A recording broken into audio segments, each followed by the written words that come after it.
এই বীভৎস গরমেরই একটা সানডেতে আমি আর দিদিভাই মিলে প্ল্যান করলাম ফ্যামিলির সাথে একটু আউটিংয়ে বের হব।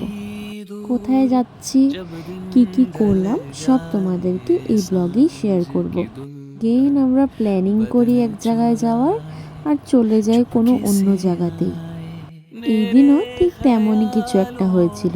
এই সানডে রাতে আমরা ভেবেছিলাম যে শিলংয়ে যাব, কিন্তু শিলংয়ে কিছু প্রবলেম হচ্ছিল, তাই সেটা যাওয়া ক্যান্সেল হয়ে প্ল্যান হলো ভুটানে যাই একদিনের ট্রিপে। বাট তারপরে সেটাও ক্যান্সেল হয়ে গেল। আর তারপর যেখানে গেলাম সেটা তোমরা দেখতেই পাবে এখন। সেদিন যা রোদ ছিল বাইরে, বলার বাইরে, প্রচণ্ড গরম ছিল। তথাপিও আমরা ঘোরার প্ল্যান কিছুতেই ক্যান্সেল করিনি। প্ল্যান হয়েছে যখন কোনো না কোনো জায়গায় তো যাবই। অনেক নেটে খুঁজে দেখার পরে তারপরে একটা জায়গা ফাইনালি ডিসাইড করলাম যে এখানেই যাওয়া যাক। দেখতে পাচ্ছ আকাশটাতে মেঘের কোনো চিহ্নই নেই, পুরো রোদ ছিল সেদিন।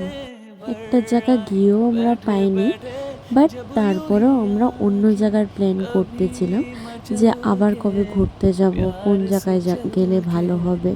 এখন আমরা যেখানে যাচ্ছি সেই জায়গাটা আমাদের বাড়ি থেকে মোটামুটি 1 থেকে 1.5 ঘন্টা দূরে।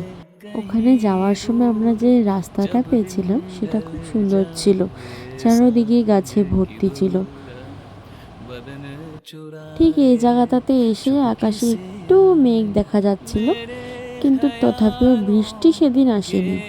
একটু গরম পড়েছিল, কিন্তু আমার তো কোনো প্রবলেমই নেই ঘুরতে যেতে। যতই গরম পড়ুক, ঘুরতে যাওয়া আমাদের ফার্স্ট প্রিফারেন্স। এই রাস্তাটা দিয়ে যাওয়ার সময় পাপার মুখে একটা গল্প শুনতে পারলাম। গল্পটা হলো পাপার লাইফের সাথে জড়িত। এখন তো আমরা দেখতে পারবে যে আমরা একটা আর্মি ক্যাম্পের ভেতর দিয়ে যাচ্ছি, আর এই আর্মি ক্যাম্পটাতেই আমার পাপা আগে ট্রেনিং করতে আসতো। আমার পাপা না আগে আর্মিতে জব পেয়ে গেছিলো, কিন্তু আর্মির জবটা তো তোমরা জানোই অল্প রিস্কের হয়, তাই জন্যেই ঠাম্মা বা দাদু কেউ সেটাতে এগ্রি করেনি। বাট আমার পাপা গল্প করছিল পাপার এই জবটাই খুব মন ছিল, কিন্তু বাড়ির থেকে সাপোর্ট না থাকার জন্যে পাপা আর সেই জবটা কন্টিনিউ করতে পারলো না। চলো, এই তো কথা বলতে বলতে এসেই পড়লাম আমাদের ডেস্টিনেশনের খুব কাছেই। এটা লোকেশনটা ছিল নারেঙ্গিতে। নারেঙ্গি থেকে একটু ভিতরে যেতে হবে, আর জায়গাটার নাম ছিল পিকেস ইকো রিট্রিট। তোমরা তো দেখতেই পারছো বোর্ডগুলো। তোমরা এখানে 4 হুইলার নিয়ে আসলে একটু সাবধানেই এসো, 2 হুইলার নিয়ে আসলে কোনো প্রবলেম হবে না আশা করছি।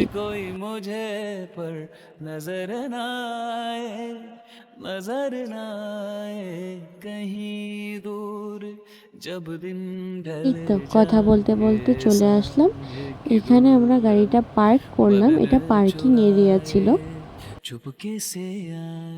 পার্কিং এরিয়া থেকে রেস্টুরেন্ট পর্যন্ত সামান্য একটু ওয়াকিং ডিস্টেন্স আছে। ওখানে যাওয়ার পর আমাদের খুব জোরে খিদে পেয়ে গেছিল, তাই আমরা খাবারটা অর্ডার দিয়ে দিয়েছিলাম।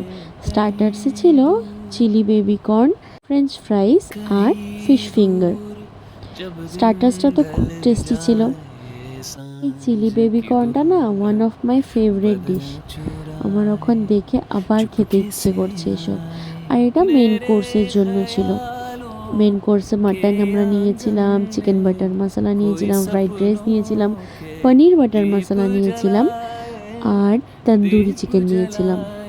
এভরিথিং ওয়াজ সো গুড, কিন্তু মা ওরা বলছিল যে মাটনটা নাকি অত ভালো হয়নি। আমি তো মাটন খাই না, তাই আমি সেটা খেয়ে বলতে পারলাম না যে কেমন হয়েছে।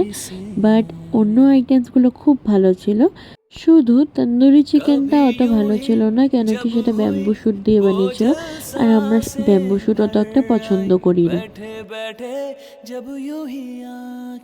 এই তো আমাদের খাওয়াও শেষ। আর লাস্টলি সেদিন খুব গরম ছিল, তাই আইসক্রিম না খেলেই নয়। এইটা ছিল সেই জায়গাটা যেখানে আমরা গেছিলাম, পিকেজ ইকো রিট্রিট। জায়গাটা খুব সুন্দর ছিল, কিন্তু আমরা সেখানে গিয়ে বুঝতে পারলাম যে আমাদের একটু ওয়েদারটা নর্মাল হলে সেখানে যেতে লেগেছিল, কারণ জায়গাটাতে এসি ছিল না আর খুব খুব খুব গরম থাকাতে আমরা অত একটা এনজয় করতে পারিনি। এই তো এখানে আমি আমার সুন্দরীটাকে পোজ শিখিয়ে দিচ্ছিলাম যে কিভাবে করে হেঁটে আসবি, রিটার্ন যা, আবার আয়, এরম করে পোজ শিখিয়ে দিচ্ছিলাম। আর ও তেমনভাবে আমার কথাগুলো শুনছিল আর করছিল।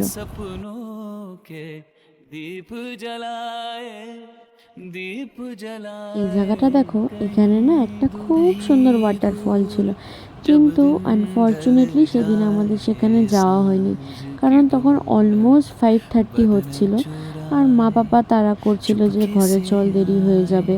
আর গুয়াহাটির জ্যাম তো তোমরা জানোই। তাই আমরা আর দেরি না করে সেখান থেকে রওনা দিয়ে দিলাম। আবার অন্যদিন আসবো ভেবে সেখানে আর গেলাম না। বিকেল হচ্ছিল আর ওয়েদারটা একটু নর্মাল হয়েছিল তখন। সেখান থেকে আসার সময় এত সুন্দর আকাশটা দেখে মনটা যেন আবার ভালো হয়ে গেল। সারাদিনেই যে এত গরম ছিল সেটা আমরা তখন ভুলেই গেলাম। চলো ঘরের দিকে রওনা দিলাম, আবার আসবো কোনো এক নতুন ভিডিও নিয়ে। ততক্ষণের জন্যে টাটা, বাই। कभी यूं ही जब हुई वो जल सांसें भर आई बैठे